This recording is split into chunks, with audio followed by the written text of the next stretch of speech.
यही वो जोड़ी है जिसने राजस्थान से कांग्रेस को सफाया किया है। और ये जोड़ी में इतनी ही एकता होती तो राजस्थान से कभी भी कांग्रेस आउट नहीं होती। यहाँ कांग्रेस ही होती। अगर उनको चुनावों की तैयारी करनी है तो ग्राउंड पे आए ना। और ये जोड़ी 28 तक तो दूर 28 दिन टिक जाए, वो भी बहुत बड़ी बात है। पार्टी का हर वरिष्ठ कार्यकर्ता कांग्रेस पार्टी का अपने आप में सीएम बनना चाहता है। दौसा में कांग्रेस की एकजुटता का बहुत ज्यादा दिखावा राजनीतिक गलियारों में पच नहीं रहा है। जी हाँ, सही सुन रहे हैं आप। जिस तरीके से अशोक गहलोत और सचिन पायलट एक दूसरे का साथ देते हुए नजर आ रहे हैं, एकता का संदेश देते हुए नजर आ रहे हैं, इसके क्या असल मायने हैं और कितना कांग्रेस मजबूत हो पाई है, इस मामले पे करने वाले हम चर्चा इस वीडियो में, इसलिए बने रहेगा आखिर तक हमारे साथ। नमस्कार, मैं हूं चेतना शर्मा। आप देखना शुरू कर चुके हैं संवाद भारत का, भारत के लिए।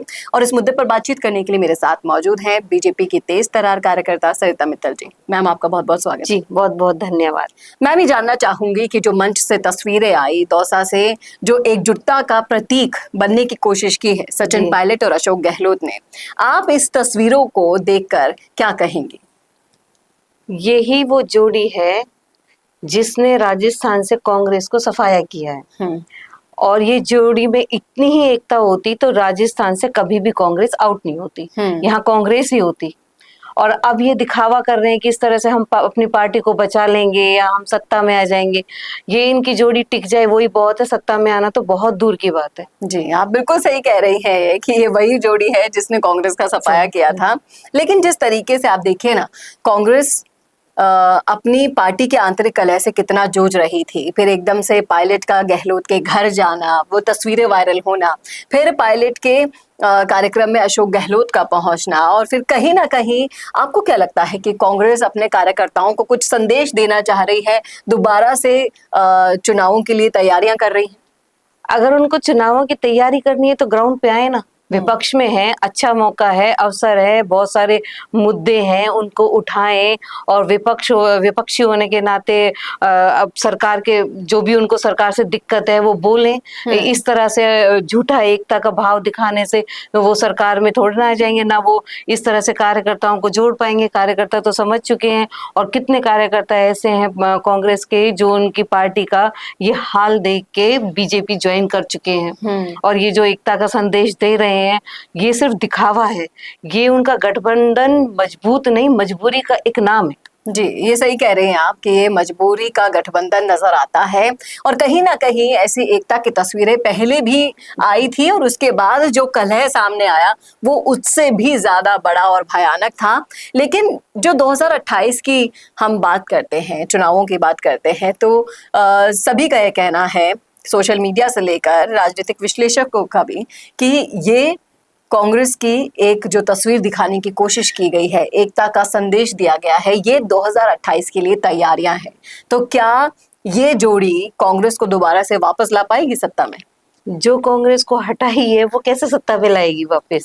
और ये जोड़ी 28 तक तो दूर 28 दिन टिक जाए, वो भी बहुत बड़ी बात है। ये जो दिखावा कर रहे हैं, कभी गहलोत वहां जा रहे हैं, कभी पायलट गहलोत के पास जा रहे हैं, ये तो पूरे कार्यकर्ता पूरे राजस्थान में सब जानते हैं कि गहलोत और पायलट का एकीकरण और उनकी आंतरिक कलह क्या है। इस तरह दिखावे से थोड़ी ना वो आ जाएंगे सत्ता में। अगर उनको काम ही करना है तो ग्राउंड लेवल पे करें ना काम, तभी तो आएंगे वो सत्ता में। क्या आपको भी लगता है कि ये कहीं से भी एकता की तस्वीरें कम इमोशनल ब्लैकमेलिंग से, या फिर इमोशनल आप कह लीजिए कि अपने लिए एक वो माहौल बनाने की तैयारियां की जा रही है जिसकी आंतरिक तस्वीर कुछ और है और बाहरी तस्वीर कुछ और है?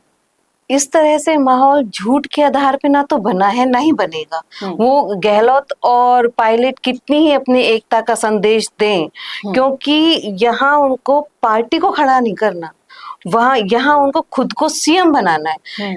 पार्टी का हर वरिष्ठ कार्यकर्ता कांग्रेस पार्टी का अपने आप में सीएम बनना चाहता है, तो तो वो 2028 तक कैसे पहुंचेंगे? जी, और कहीं ना कहीं सीएम बनने की इस भागम दौड़ के अंदर ये एकता काफी पीछे छूट जाती है, जिसके कई तरह के नज़ारे हम पिछले कार्यकाल में तो देख चुके ही हैं, और ऐसा ही प्रतीत होता है कि आने वाले समय में भी ऐसे ही नज़ारे निकलकर सामने आएंगे, क्योंकि जिस तरीके की षड्यंत्रों भरी राजनीति पायलट के खिलाफ हुई, और कहते हैं ना कि एक बार अगर मन खराब हुआ तो दोबारा मिलना मुश्किल है, बिल्कुल। लेकिन ये राजनीति है, और राजनीति में कोई भी अपना फायदा उठाने के लिए किस भी स्तर पर जा सकता है। देखना वाकई में दिलचस्प होगा कि अशोक गहलोत और सचिन पायलट की क्या वाकई में दोस्ती हो गई है। ये तो आने वाला वक्त ही बताएगा, क्योंकि आने वाले वक्त में और राजनीति के खेल में हम लोग कभी भी कोई भविष्यवाणी नहीं कर सकते हैं। ये तो वक्त ही बताएगा हमारे सामने क्या सिचुएशन होगी। मैम, बहुत बहुत शुक्रिया आपकी राय हमारे इस मुद्दे पर रखने के लिए। क्या कहते हैं आप इस मुद्दे पर? क्या आपकी भी राय मैम से मेल खाती है? लिख डालिएगा कमेंट बॉक्स में। कैसा लगा वीडियो बताना ना भूलेगा, और हाँ, ये जरूर बता दीजिएगा कि ये दोस्ती, इस दोस्ती की उम्र कितनी लग रही है आपको। लिख डालिएगा कमेंट बॉक्स में, और ऐसे ही वीडियोस के लिए देखते रहिए संवाद भारत का, भारत के लिए। नमस्कार।